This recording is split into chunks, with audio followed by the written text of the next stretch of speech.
ये 1962 नहीं 2020 है और चीन भारत जैसी महाशक्ति से सीधे टकरा नहीं सकता। भारत को करारा जवाब देना आता है और आज हमने अनुभवी एक्सपर्ट से बात करके एक रिपोर्ट तैयार की है जो ये बताएगी कि भारत को ऐसे हालात में क्या करना चाहिए।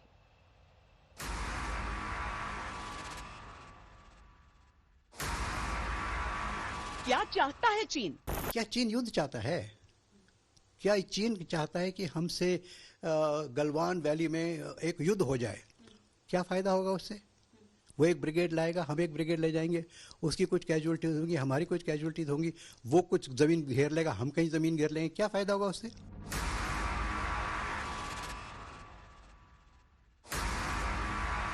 क्या भारत से वाकई युद्ध चाहता है चीन? जो परेशानी में वो पड़े हुए हैं उससे निकलने के लिए उन्होंने मल्टीपल फ्रंट्स पे कर रहे हैं। इधर इंडिया को तंग कर रहे हैं, उधर साउथ चाइना सी में कर रहे हैं, उधर नेपाल को उकसाया हुआ है कि हमारे खिलाफ बोलो कि ये रोड आपने हमारे एरिया में बनाई है। All these thing. क्यों भारत से इस तरह उलझ रहा है चीन? लद्दाख से लेकर सिक्किम तक जिस तरह चीन ने सीमा पर हलचल बढ़ा दी है, हर किसी के मन में यही सवाल है। चीन और भारत के बीच जो सीमा है उसे लाइन ऑफ एक्चुअल कंट्रोल कहते हैं। इसे 3 हिस्सों में बांटकर अगर हम चीन के अतिक्रमण की घटनाएं देखें तो तस्वीर परेशान करती है।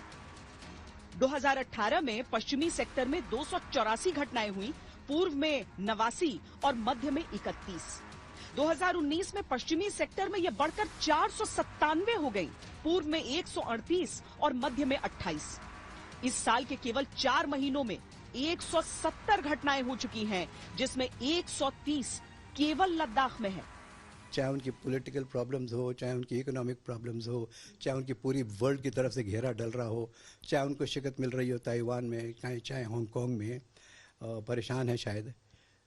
और एक बात आपको मैं कहूँ हिंदी में कि जब एक आदमी पिटना शुरू हो जाता है ना तो वो ज़रा ज़्यादा ही परेशान शुरू हो जाता है। देन ही begins to show all kinds of क्या कहते हैं वेरी इमेच्योर एक्टिविटी। तो मैं तो इस समय कहूँगा कि ये बड़ी इमेच्योर एक्टिविटी है चाइना की और हमें इसमें कतई चूकना नहीं चाहिए। ना मिलिटरीली चूकना है, ना डिप्लोमेटिकली चूकना है, ना पॉलिटिकली चूकना है। लेफ्टिनेंट जनरल शेरू थपलियाल उस टुकड़ी का हिस्सा थे जिसने 1967 की लड़ाई में चीन को धूल चटाई थी। तब वो एक युवा कैप्टन थे। उनका मानना है कि चीन से मुकाबला करने का एक ही तरीका है। अभी इस बारी क्या हुआ है कि उसने साइमल्टेनियसली लद्दाख में और सिक्किम में भी मुगतांग वैली में इंट्रूजन किया, तो उसने और बीच में नेपाल आ गया, तो उसने अपना जो दायरा जो हमको छेड़ने का है वो बढ़ा दिया है। इस मामले को अगर हमने ख़त्म करना है और चाइनीज़ को पीछे भेजना है तो तरीका सिर्फ यही है कि आप वहाँ डटे रहो, आप घबराओ मत, ये करना ज़रूरी है। जिन इलाकों तक चीन घुसपैठ कर रहा है वो इलाके भारतीय सीमा में 100 से भी ज्यादा किलोमीटर भीतर हैं। ये केवल चीन की चालाकी है और उसका वो माइंड गेम जो 1962 के बाद से वो खेलता आया है, यानी उस युद्ध की बर्बादी की धमकियां देना। मैं ये समझता हूँ कि militarily we are equally strong at the point of contact, therefore there is nothing to worry.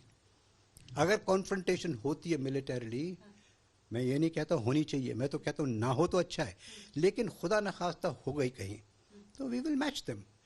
इस समय भारत में आप देखेंगे कि we have 1000 army all of tigers and fortunately we are also led by tigers.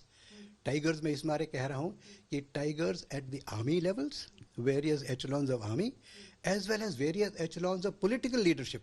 सीमा के जितने बड़े दायरे को चीन ने इस बार एक्टिवेट किया है, ऐसा पिछले कई दशकों से देखने को नहीं मिला है, या यूं कहें कि 62 के युद्ध के बाद पहली बार इस तरह का कुछ हो रहा है। चीन युद्ध लड़ने की स्थिति में तो नहीं है, लेकिन वो धमकी यही देना चाहता है।